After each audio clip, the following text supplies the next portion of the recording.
La matinale Belle RTL. Bonne journée, bon mardi, il est 7h50, c'est l'invité politique de Fabrice Grosfilet. Vous recevez aujourd'hui Fabrice David Clarinval, ministre des Indépendants et des classes moyennes au gouvernement fédéral. Bonjour David Clarinval. Bonjour. D'abord un mot sur ce qui s'est passé à Vienne hier soir. La menace terroriste, ça reste une réalité? Mais oui, nous sommes choqués évidemment par ces événements qui viennent de se passer en Autriche. Nous pensons évidemment aux proches qui sont touchés actuellement, et ça nous rappelle évidemment les événements en France récemment, et donc il faut que nous soyons vigilants. En effet, la menace terroriste islamiste probablement est fortement présente en Europe, et donc je crois que nous devons vraiment être vigilants face à cette menace qui n'est pas disparue malheureusement. Ouais, vous êtes ministre des Affaires étrangères en ce moment. Vous avez ce titre-là pendant la convalescence de Sophie Wilmès. C'est l'Union européenne qui est visée au-delà de l'Autriche? Notre mode de vie? Il faut laisser le temps, évidemment, à l'enquête d'avoir lieu, mais c'est clair que l'Europe en général, mais aussi la France, on voit bien qu'il y a des tensions très importantes aujourd'hui entre la Turquie, la France, et c'est, me semble-t-il, des éléments qui rendent une tension importante entre les uns et les autres, et donc nous devons vraiment être vigilants en Europe et en Belgique, évidemment, par rapport à ces menaces qui sont toujours présentes et qui sont inquiétantes. Ouais, y a eu condamnation de très nombreux chefs d'État. Il y aura une réunion des ministres des Affaires étrangères sur cette question-là, ou c'est pas encore à l'ordre du jour? Écoutez, moi je suis intérimaire ici dans cette fonction, mais je n'ai pas reçu en tout cas d'invitation à court terme sur ce sujet. Alors, on va parler des commerces. La liste des commerces ouverts et fermés depuis hier. Elle est définitive, ou il y aura encore peut-être des adaptations?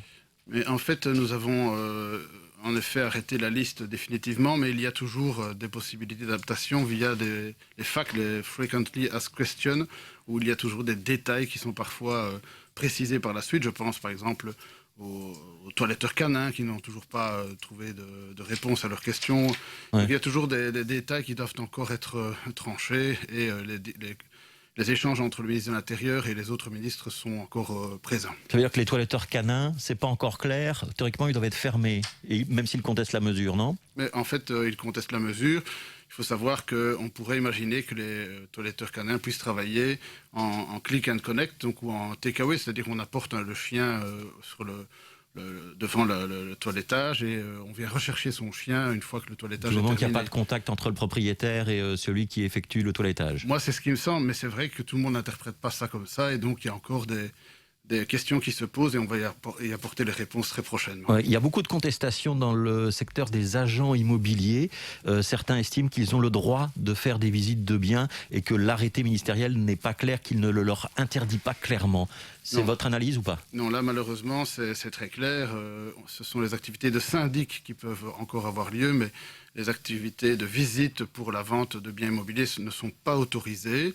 On peut le faire via Internet évidemment, mais je conseille que c'est difficile. Ouais. Mais malheureusement, là, le ministre de l'Intérieur est très clair dans son arrêté. Ce n'est pas possible pour les visites et les activités pour Ça veut dire que l'IPI, l'Institut des professionnels de l'immobilier, qui prétend que l'arrêté ministériel n'est pas précis et qui encourage les agents immobiliers à continuer à faire des visites, est en train de se mettre hors la loi? Vous fait un petit pied de nez? Il conteste, on peut toujours contester juridiquement les arrêtés ministériels de la ministre de l'Intérieur, on peut toujours le contester. Mais vous êtes solidaire quand même de ce que bien sûr, a décidé la ministre de l'Intérieur? Non, je suis solidaire, clairement, je l'ai dit. Malheureusement, les agents immobiliers se trompent, et les visites ne sont pas autorisées actuellement. Alors pour beaucoup de secteurs fermés, il y a une possibilité qui a été ouverte cette fois-ci par rapport au mois de mars, c'est le click and collect. Ça veut dire je commande en ligne, je viens chercher sur le pas de la porte sans entrer dans le magasin. Est-ce que ça va sauver des commerces, ce système? Mais en fait, par rapport à la première vague, on a voulu être... Certes, le système est sans doute un peu plus complexe, je le concède, mais il est plus juste. C'est-à-dire qu'on a fermé les rayons de produits non essentiels dans les grandes surfaces, mais on autorise à la fois les grandes surfaces... la distorsion de concurrence entre la grande distribution qui reste ouverte parce qu'il y a de l'alimentaire mais qui vend autre chose. Oui. Il y avait une concurrence déloyale. On a encore vu récemment Delhaize lancer, par exemple, après la fermeture de l'Horeca, un takeaway de nourriture. Donc on a voulu éviter ce phénomène de concurrence déloyale. Et donc on autorise les commerçants qui sont fermés à faire du takeaway et du click and collect, les grandes surfaces aussi. Donc c'est-à-dire qu'elles sont sur la même ligne. Tout le monde a le droit de pouvoir passer commande chez son commerçant local ou à sa grande surface pour les produits non essentiels, aller les chercher aller chercher les colis. Par exemple, je pense au magasin de jouets. Vous pouvez passer commande des jouets de Saint-Nicolas auprès de votre magasin de jouets préféré et local. Achetons local. Allez chercher le colis avec tous les jouets que vous aurez préalablement réservés et payer le colis à votre commerçant local. Donc, j'incite vraiment les Belges à soutenir leurs commerçants locaux en faisant du click and collect, donc réservation et aller chercher sur le pas de la porte les colis. Et ça, c'est possible pour tous les secteurs ou quasi tous les secteurs? C'est possible pour tous les secteurs, certainement ceux qui sont fermés, mais même dans les grandes surfaces pour les rayons qui sont fermés. Ouais. Vous ne craignez pas que ce système favorise quand même, malgré tout, les gros commerces qui sont déjà actifs dans la vente en ligne, hein, la grande distribution, les franchisés, ceux qui travaillent avec une plateforme de livraison, et que le petit commerçant, lui, pour se faire connaître sur Internet, parce qu'il faut quand même se faire connaître, il faut quand même qu'on trouve votre site, lui, il va ramer. C'est clair que ceux qui ont déjà une plateforme sont sans doute un peu en avance, mais moi je connais plein de petits commerçants qui utilisent Facebook aujourd'hui pour pouvoir mettre leurs produits en présentation et pour lesquels ça fonctionne très bien.